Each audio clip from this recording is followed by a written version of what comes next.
Hello, I'm Charlotte Atchley, editor of Baking and Snack Magazine, and this is a Baking and Snack case study. Joining me today are Kamal Mohamed, co-founder and CEO of Gallant Tiger, and Charlie Hilligoss, co-founder and COO of Gallant Tiger, as well as Jessica Wellnitz, Director of Emerging Brands for Bay State Milling.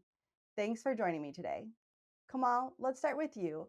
Tell us about Gallant Tiger. What is the product and what were you trying to achieve with this product? Yeah, thank you for having us on today. Gallant Tiger was born in a kitchen. First started on a college campus kitchen to get students after going out to the bars or going out with friends to come back on campus and have something that was, made with intent, made with a little bit of creativity, and something that was nostalgic and delicious.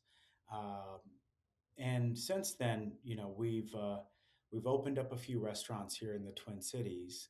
Um, and what we did during we like to say the after hours, once the restaurants were closed, spending time to press sandwiches for local cafes and coffee shops, something that we just wanted to try out. And once we saw that they were flying off the shelves, we thought we had something there. So our goal is to provide something that is delicious. It puts taste above a lot of other things, and then to let adults know that, like, yes, we grew up, but our sandwiches did too. And then that's the angle we come at it from. Jessica, how did Bay State Milling first connect with Gallant Tiger, and what stood out about this partnership opportunity? So, internally within Bay State, we are always looking for opportunities to disrupt various categories from a nutritional standpoint. And we had already been discussing the growth and untapped potential in this particular category of crustless sandwiches. And really, we're looking for a partner to help us bring that to life. And so through, doing some Google searches and reading a lot about Gallant Tiger and the history of it, we were very intrigued and we reached out to them specifically to collaborate and to help us demonstrate what this concept could look like when you combine their elevated flavors and product design with meaningful nutrition. And what really stood out immediately when we met for the first time was how aligned our visions were. This really isn't just about improving nutrition, it's about doing it in a way that truly resonates with consumers. Charlie, developing a product like this isn't always straightforward. What were some of the biggest challenges you faced early on, and how did that Bay State Milling relationship factor in? Yeah, as Kamal was mentioning, we started this in the basement of a restaurant kitchen with 3D printed and welded to juice presses, doing everything by hand. So scaling this business was really the thing that the hardest thing that we had to overcome. While keeping that same quality that we had in the restaurant kitchen. So when Bay State came to us, they were able to open doors that we weren't able to open ourselves, and it really speaks to the entrepreneurial side that Jessica has, and a company as big as Bay State willing to take a chance on a company like ours. Jessica, how does HealthSense high fiber wheat flour perform in an application like this? So, HealthSense high fiber wheat flour performs really well in an application like this. I actually have a sample right here of their product. And the reason why is that it's designed to behave like traditional white flour, as you can see. So, from a formulation and processing standpoint, it's a seamless fit.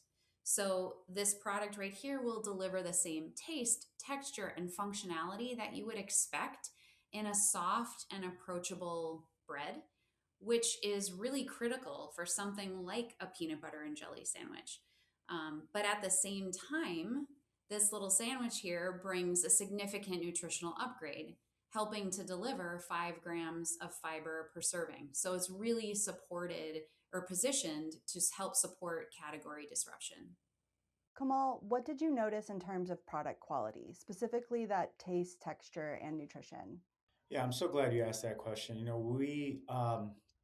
that was a big heartburn for us in the beginning, where we would use our own house-made sourdough bread, because when you're in a kitchen, sourdough bread holds up really well. You're baking it that day, you're putting in stuff on it, and then you're out. But from a consumer packaged goods perspective, what was starting to happen was the bread was starting to dry out on the shelves pretty quickly, and it was starting to get in the way of our unique value proposition.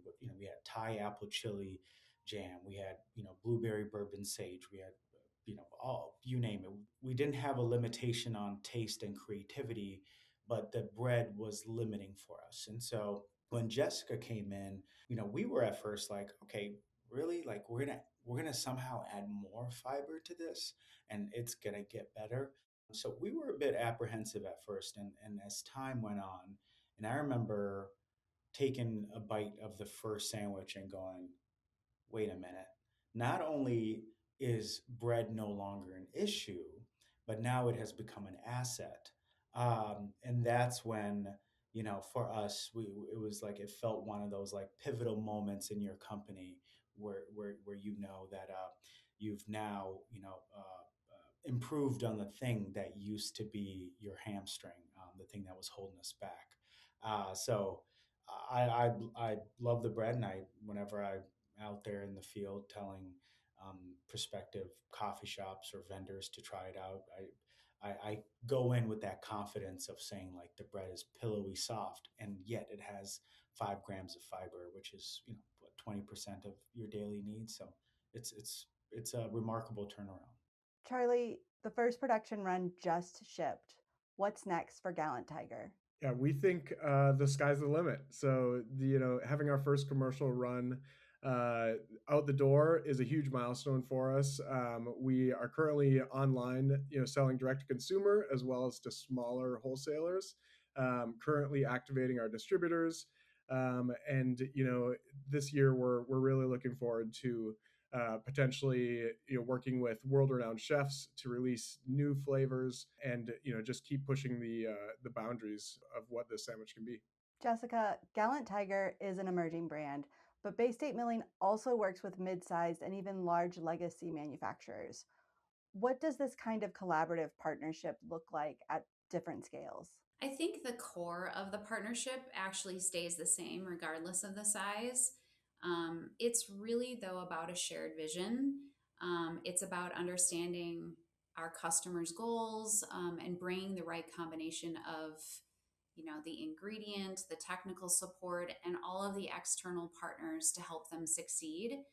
Um, I think what's really unique about how we work is that we don't just show up with an ingredient like HealthSense, we bring a network. And whether it's co-mans, other ingredient partners, or technical experts, we help connect the dots to accelerate success. Thank you, Kamal, Charlie, and Jessica, for joining me today for this baking and snack case study. If you'd like to learn more about Gallant Tiger, visit gallanttiger.com. If you'd like to learn more about Bay State Milling's HealthSense flour, visit baystatemilling.com/healthsense.